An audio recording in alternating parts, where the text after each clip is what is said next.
তো বন্ধুরা আমরা ঠাকুর দেখতে গিয়ে আমার দিদা কিন্তু কি নাচা নাচছে দেখতেই পাচ্ছ, আর এইদিকে আমার ভাগ্নে কিন্তু তা দেখে হাসছে। আর তারপরে কিন্তু আমরা নাগরদোলনায় উঠে পড়েছি। তো তারপরে কিন্তু আমরা বিরিয়ানি খেতে বসে পড়েছি। Guys welcome back to my channel. তো সবাইকে জানাই শুভ কালী পুজোর অনেক অনেক শুভেচ্ছা আর দীপাবলিরও অনেক অনেক শুভেচ্ছা। তো আজকে আমি যাচ্ছি আমার দিদি বাড়ি, তো ওখানে গিয়ে অনেক ঠাকুর দেখবো, তো তোমাদেরকেও দেখাবো, তো তোমরা ভিডিওটা দেখতে থাকো। তো আমি আর আমার দিদা যাচ্ছিলাম আমার দিদি বাড়ি। তো যাওয়ার পথে একটা সুন্দর ঠাকুর দেখতে পেয়েছি, আর যাওয়ার পথে একটা সুন্দর প্যান্ডেলও কিন্তু দেখতে পেয়েছি, আরও অনেক প্যান্ডেল দেখতে পেয়েছি। তো নো এন্ট্রি ছিল বলে সেই জন্য হেঁটে হেঁটে যেতে হয়েছিল। তো যেতে যেতেই অনেক ঠাকুরও দেখতে পেয়েছি আর প্যান্ডেলও দেখতে পেয়েছি। তো আমাদের যেতে যেতে অনেকটা রাত হয়ে গেছিলো, তো সেই জন্য কিন্তু রাস্তা একদম জাম ছিল। তো সেই জন্য কিন্তু আমাদের যেতে যেতে অনেকটা লেট হয়ে গেছে। আর যেতে যেতে দেখো আরেকটা প্যান্ডেলও দেখতে পাচ্ছি, আর এখানটায় মেলা হচ্ছে সেটাও কিন্তু দেখতে পাচ্ছি, আবার নাগরদোলনাও কিন্তু দেখতে পাচ্ছি। তো আমার ভাগ্নে কিন্তু বায়না করেছিল যে নাগরদোলনায় উঠবো, তুই কখন আসবি কখন আসবি। তো সেই জন্য কিন্তু আমরা যখন মেলা দেখতে বেরোবো তখন কিন্তু নাগরদোলনায় অবশ্যই চড়বো। তো তোমরা ভিডিওটা কিন্তু দেখতে থাকো, আমরা নাগরদোলনায় উঠি কি উঠি না দেখতেই পাবে তোমরা। তো গাইস আমি দিদি বাড়ি চলে এসেছি, তো এখন যাবো ঠাকুর দেখতে। তো তোমরা ভিডিওটা দেখতে থাকো। আর এই যে এইদিকে আমার ভাগ্নে রেডি হয়ে গেছে, সবাই রেডি হয়ে গেছে, তো তোমরা ভিডিওটা দেখতে থাকো। এদিকে কিন্তু আমার দিদা আর আমার ভাগ্নে কিন্তু রেডি হয়ে গেছে। তো রেডি হয়ে যাওয়ার পরে আমার ভাগ্নে কিন্তু আমার দিদার মাথার থেকে টিপটা খুলছে দেখতেই পাচ্ছ। তো আমার ভাগ্নে কিন্তু দিদার মাথার টিপ যখন দেখে তখন কিন্তু নিজের কপালে নিয়ে পড়ে। আর এই যে আমরা গেছি আর আমার দিদিদের চারপাশে কিন্তু পুজো হচ্ছে। তো সেই পুজোতে কিন্তু এদিক থেকে গান আসছে, ওই দিক থেকে গান আসছে, চারিদিক থেকে গান আসছে, আর মনে হচ্ছে যেন সবাই মিলে ঝগড়া করছে। গাইজ আমরা কিন্তু ঠাকুর দেখতে যাওয়ার জন্য বেরিয়ে পড়েছি। আর যেতে যেতেই দেখো কি সুন্দর একটা লাইটিং দেখতে পাচ্ছি, এই লাইটিংটা কিন্তু খুব সুন্দর লাগছে। আর অনেকটা হাঁটার পর যখন দেখি এই রাস্তাটার সামনে, তো তখন ভেবেছিলাম যে হয়তো আমরা চলে এসেছি একদম প্যান্ডেলের সামনে, কিন্তু তা না। তো তারপরেও কিন্তু অনেকটা হাঁটতে হয়েছে, তারপরেই কিন্তু আমরা প্যান্ডেলের সামনে গিয়ে পৌঁছেছি। তো রাস্তার ওই পাশেও যেরকম লাইটিংটা হয়েছিল এই পাশেও কিন্তু লাইটিংটা সেমই হয়েছিল। ওই পাশের লাইটিংটা একটু বেশি ভালো লাগছিল, তো এইটা একটু কম ভালো লাগছে। তো তারপরে কিন্তু আমরা চলে এসেছি একদম প্যান্ডেলের সামনে। তো এখন আমরা প্যান্ডেলটার ভিতরে ঢুকবো। তো প্যান্ডেলটা দেখে মনে হচ্ছে যেন ভুতুড়ে প্যান্ডেল। তো প্যান্ডেলটা কিন্তু ভুতুড়ে প্যান্ডেল ছিল না, এটা আসলে ছিল সাঁওতালিদের একটা থিম বানিয়েছে। তো সাঁওতালিদের সমস্ত কিছু আছে এইখানটায় এই প্যান্ডেলটার ভেতরে। তো দেখো কত সুন্দর করে সাজিয়েছে এরা। তারপরে আমরা চলে গেলাম আস্তে আস্তে একদম ঠাকুরের সামনে। তো ঠাকুরটা কিন্তু খুব সুন্দর হয়েছে। তো ঠাকুরটার ওই পাশেও কিন্তু সাঁওতালিদের অনেক কিছু ছিল। তো সেইগুলো দেখতে দেখতে আমরা বাইরের দিকে বেরোবো। তো বেরোনোর সময় একটা গণেশ দেখতে পেলাম। তো এখানে কিন্তু অনেকেই ছবি তুলছিল, তো আমরাও একটু ছবিও তুলে নিয়েছিলাম। তো তারপরে কিন্তু আমরা বেরিয়ে পড়েছি। তো বেরিয়ে আস্তে আস্তে আমরা কিন্তু অনেকটা দূরে হাঁটতে হাঁটতে চলে এসেছি। আর ওই যে আমার দিদা আস্তে আস্তে হেঁটে হেঁটে আসছে, তো তোমরা দেখতেই পাচ্ছ। তো আমরা কিন্তু চলে এসেছি আরেকটা প্যান্ডেলের ভেতরে। তো এখানে কিন্তু অনেক থিম ছিল। তো এরা দুজন কিন্তু চাল বিক্রি করছিল, আর এ কিন্তু চাল ভাঙাচ্ছিল। আর আমার ভাগ্নে বলছিল এটা একটা শয়তান দাদা। তারপরে কিন্তু ও সব পুতুলের কাছে গিয়ে কিন্তু দাঁড়াচ্ছিল আর ভালো করে দেখছিল। এই যে দেখো এই পুতুলটার কিন্তু মাথায় হাত দিচ্ছে, এর সাথে ছবি তুলছে, আর এই পুতুলটার কাছে আবার চলে গেছে। তো এইটাই ছিল কিন্তু এখানকার থিম। তো তারপরে আমরা চলে গেলাম একদম ঠাকুরের সামনে। তো ঠাকুরের পাশেও কিন্তু অনেক কিছু ছিল। তো এখানে কিন্তু ছিল কোন মাসে কোন উৎসবটা হয়। আর সবাই তো জানোই যে বাঙালিদের 12 মাসে 13 পার্বণ লেগেই থাকে। তো বাঙালিদের কিন্তু প্রত্যেক মাসে একটা না একটা উৎসব কিন্তু থাকেই। তো এইখানে কিন্তু আরেকটা চড়ক গাছ ছিল। তো চড়ক গাছটা কিন্তু আমার ভাগ্নে ভালো করে দেখছিল, তো বুঝতে পারছিল না যে এই জিনিসটা কি। তো তারপরে আমি বললাম যে ওটা একটা চড়ক গাছ। তো তারপরেই কিন্তু ও বুঝতে পারলো। তো তারপরে কিন্তু আবারও ওইখানটায় চলে এসে, তো এসেই কিন্তু সবার কাছে যেয়ে বলছে তুমি কেমন আছো দিদি, তুমি কেমন আছো ভাই, তুমি কেমন আছো, তুমি কি করছো, চাল বিক্রি করছো। তো এইসব কিন্তু ও বলছিল। তারপরে এই যে একজন খবরের কাগজ পড়ছে, আর এই যে একজন ভাত খাচ্ছে। তো বলছে ভাতটা কেমন হয়েছে, ভালো হয়েছে ভাতটা। তো তারপরে বলছে ভাই তুমি স্কুলে যাও, ভালো করে পড়াশোনা করো। তো এইসবই কিন্তু ও বলছিল। তো তারপরে এই যে দেখো একটা দোকানের সামনে চলে এসেছি, আর এই যে আমার ভাগ্নে কিন্তু একটা লজেন্স কিনেছে। তো আমার ছোট ভাগ্নে বলছে দে দে আমি খাবো, তো কিন্তু কান্না করছিল। তো তারপরে কিন্তু আমি দিলাম ওই লজেন্সটা। তো ওই লজেন্সটা কিন্তু খেতে খুব সুন্দর ছিল, কুলের গুড়ের কিন্তু এই লজেন্সটা ছিল। তো ওই দোকানটার পাশে কিন্তু একটা ফুচকার দোকান ছিল। তো ফুচকা দেখে কিন্তু আমার আর তর সহ্যছিল না, তো সেই জন্য কিন্তু খেতে চলে গেছি। আর আমরা সেই কখন এসেছি, তো সেই জন্য কিন্তু খেতে চলে গেছি। তো ফুচকাটাও বলছি খুব দারুণ ছিল। তো তারপরে আমরা বেরিয়ে পড়লাম টোটোতে।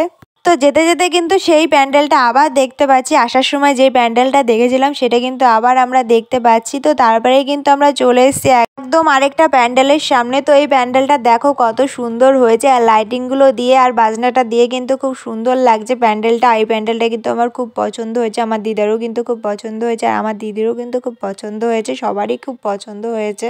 তো তারপরে কিন্তু আমরা আস্তে আস্তে প্যান্ডেলটার ভিতরে ঢুকছি, আর প্যান্ডেলটার ভিতরে ঢুকে দেখো কত সুন্দর করে সাজানো, আর লাইটিংটা দেখো কত সুন্দর, আর ঠাকুরটা দেখো, ঠাকুরটাও কিন্তু খুব সুন্দর হয়েছে। তো তারপরে কিন্তু আমরা বেরিয়ে পড়লাম। তো বেরোতে বেরোতেও কিন্তু অনেক লাইটিং দেখতে পাচ্ছি। তো এই লাইটিং গুলো কিন্তু খুব সুন্দর লাগছে। আর এই যে আমার ভাগ্নে তাড়াতাড়ি বেরিয়ে পড়েছিল, তো সেই জন্য কিন্তু আমাদের কাছে আবার দৌড় দিয়ে চলে এসেছে। তো যাওয়ার পথেও কিন্তু এই লাইটিং গুলো দেখেই যাচ্ছিলাম, তো যেতে আর ইচ্ছা করছিল না। তো দেখতে দেখতে কিন্তু আমার দিদা বলছিল যে আমি একটু নাচ করব। তো তারপরে কিন্তু আমার দিদা কিন্তু নাচা শুরু করে দিয়েছিল। তো সবাই কিন্তু আমার দিদাকেই দেখছিল, এখানে কিন্তু কেউই নাচছিল না, আমার দিদাই কিন্তু একাই নাচছিল। তো এইদিকে কিন্তু আমি খুব হাসছিলাম, আমার ভাগ্নেও কিন্তু খুব হাসছিল। আর এখানেও কিন্তু এসে দেখতে পেলাম গাছের উপর লাইটিং গুলো টাঙিয়ে রেখেছি। আর এইদিকে কিন্তু আমার দিদা আবার নাচা শেষ করেনি, তো আবারও নাচছিল। তো আমরা বলছিলাম চলো চলো, তো আর নাচতে হবে না। তো আমার দিদা বলছে না, আর একটু নেচে নি, আবার কবে নাচবো, আবার কবে আসবো, তা ঠিক আছে। তো সেই জন্য বলছিল যে আমি একটু নেচে নি। তো এইদিকে আমার দিদা নাচ করছিল, আর এইদিকে আমার ভাগ্নে বায়না করছিল মুখোশ কিনে দাও। এই মুখোশটা বলছে আমি কিনবো আর সবাইকে ভয় দেখাবো। আর এইদিকে দেখো আমার দিদাকে নাচতে দেখে আমার ছোট ভাগ্নেও কিন্তু নাচা শুরু করে দিয়েছে। আর এই গাছের ওপরে লাইটিং গুলো কিন্তু খুব সুন্দর লাগছিল, আর এই বেলুন গুলোও কিন্তু খুব সুন্দর লাগছিল। তো তারপরে আমরা বেরিয়ে পড়লাম সেখান থেকে। তো যাওয়ার পথে দেখো কি সুন্দর লাইটিং করেছে। আমার দিদা কিন্তু বলছিল যে এই লাইটিং গুলো কিন্তু আগে কোনোদিন দেখিনি, আজকেই প্রথম দেখলাম। তো এসে কিন্তু খুব মজা পেয়েছি, তাই কিন্তু বলছিল আমার দিদিকে। তারপরে কিন্তু আমরা চলে এসেছি তো সেই প্যান্ডেলটাই, যে প্যান্ডেলটা তোমাদেরকে যাওয়ার পথে দেখাচ্ছিলাম আবার আসার পথেও দেখাচ্ছিলাম। তো সেই প্যান্ডেলটার সামনে কিন্তু আমরা চলে এসেছি। তো এখানে কিন্তু মেলা বসেছে, তো তোমরা দেখতেই পাচ্ছ। আর এই প্যান্ডেলটা দেখো কত সুন্দর করেছে, এই প্যান্ডেলটাও কিন্তু খুব সুন্দর হয়েছে। এখন কিন্তু আমরা প্যান্ডেলটার ভিতরে ঢুকে পড়ছি। তো প্যান্ডেলটা ঢোকার সময় দেখতে পাচ্ছ কত ভিড়, ঠাকুরটা দেখো, ঠাকুরটাও কিন্তু খুব সুন্দর হয়েছে। আর চারিদিকটা দেখো কত সুন্দর করে সাজিয়েছে, আর দেখো কত সুন্দর ডেকোরেশন করেছে। তারপরে এই ব্যাগগুলো দেখে কিন্তু আমার দিদি বলছিল যে আমি একটা ব্যাগ কিনবো। তো তারপরে বলছে না থাক, আর কিনবো না। তো তারপরে কিন্তু আমরা এই মেলাটার ভিতরে ঢুকে পড়েছি। তো মেলাটার ভিতরে দেখো কত দোকান বসেছে, আর কত কানের তার নাগের তার দোকান, তো দেখতেই পাচ্ছ। তো তারপরে কিন্তু আমার ভাগ্নে অনেক বায়না করেছিল যে নাগরদোলনায় উঠবো, নাগরদোলনায় উঠবো। তো এখন কিন্তু আমরা এই নাগরদোলনাটাই উঠবো। তো ওঠার আগে কিন্তু লাইনে দাঁড়িয়েছিলাম। তো তারপরে কিন্তু নাগরদোলনাটাই উঠবো। তো নাগরদোলনাটায় ওঠার আগে কিন্তু অনেকটাই ভয় লাগছিল। তো আমার ভাগ্নেকে বলছিলাম তোর ভয় লাগবে না? তো আমার ভাগ্নে বলছিল না, আমার ভয় লাগে না। তারপরে কিন্তু আমরা নাগরদোলনায় উঠে পড়েছি। ওই যে আমার ভাগ্নে কিন্তু একা ওই পাশে বসে আছে, আর আমি কিন্তু এই পাশে একা বসে আছি। আর এইদিকে দেখো কি সুন্দর লাগছে চারিদিকটা। তো তারপরে আমরা নাগরদোলনা থেকে নেমে পড়েছি।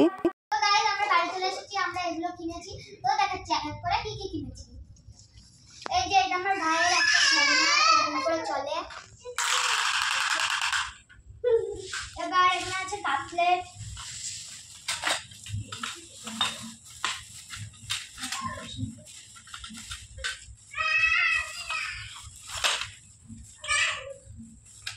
একটা প্লেট। তো এই যে একটা হাতা কিনেছি, তো এই যে আরেকটা সেকনিও কিনেছি, আর এই যে চামচও কিনেছি, আরও কিন্তু প্লেটও কিনেছি। তো আমরা কিন্তু অনেক কিছুই কিনেছি। তো এই যে একটা কাঁচের গ্লাস দেখতে পাচ্ছ, আর এই যে আরো দুটো প্লেট। আমার ভাগ্নে বলছিল যে দে, এইগুলো সব আমিই দেখাই। তো সেই জন্য কিন্তু আমার ভাগ্নেকে দিয়ে দিয়েছি দেখানোর জন্য। তো আরো দুটো প্লেট দেখানো হয়ে গেছে, আর চামচও বের করা হয়েছে। তো এই যে আরো কাপও কিনেছি। তো এই কাপের মধ্যে কিন্তু সব কাপ কিন্তু আমার না, তো এই কাপের মধ্যে কিন্তু আমার দিদিরও আছে।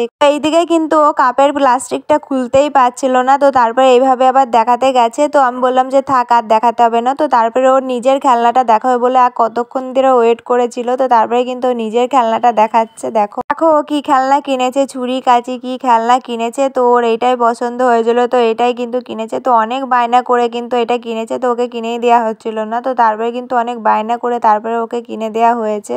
তো ও কিন্তু ছুরি কাঁচি ওইগুলো কিন্তু একটা রান্নার খেলনার মধ্যে ছিল। তো ওটা কিন্তু রান্নার খেলনাই। তো দেখতেই পাচ্ছ, তো রান্নার জিনিস কিনেছে, তো রান্নাবাটি খেলবে, তো সেই জন্য কিন্তু রান্নার জিনিস কিনেছে। তো আমরা আসার পথে কিন্তু বিরিয়ানি আর জিলাপি কিনে এনেছিলাম। তো সেগুলো কিন্তু আমার নতুন প্লেটে পেতে নিয়েছে। তো এখন কিন্তু ও খাবে, তো খেয়ে বলবে যে বিরিয়ানিটা কেমন হয়েছে। তো তারপরে বলছে যে দাঁড়া বলছি তোকে কেমন হয়েছে। তো প্রথমে আলু আর চিকেনটা নিয়ে নিয়েছে আর শসাটাও নিয়ে নিয়েছে। তো নিয়ে বলছে খেয়ে এখন কেমন হয়েছে। তো বলছে যে খুব সুন্দর হয়েছে বিরিয়ানিটা খেতে। তো আমারও কিন্তু তর সহ্য হলো না বিরিয়ানিটা খাওয়ার জন্য।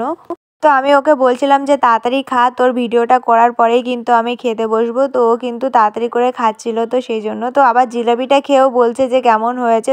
তো এর মধ্যে কিন্তু ও বিরিয়ানিটা খেতে খেতে আবার জিলাপিটা খেয়েও বলছে যে কেমন হয়েছে। আবার এইদিকে আবার জল খেয়েও বলছে যে কেমন হয়েছে। তো সবগুলো একসাথে খেয়ে বলছে যে কেমন হয়েছে। তো ও বলছে যে খুব ভালো হয়েছে। আর এইদিকে কিন্তু ওর ভাই ওর জল খাওয়া দেখে কিন্তু ও চলে গেছে জল খাওয়ার জন্য। তো বলছিল যে দে একটু জল খায়।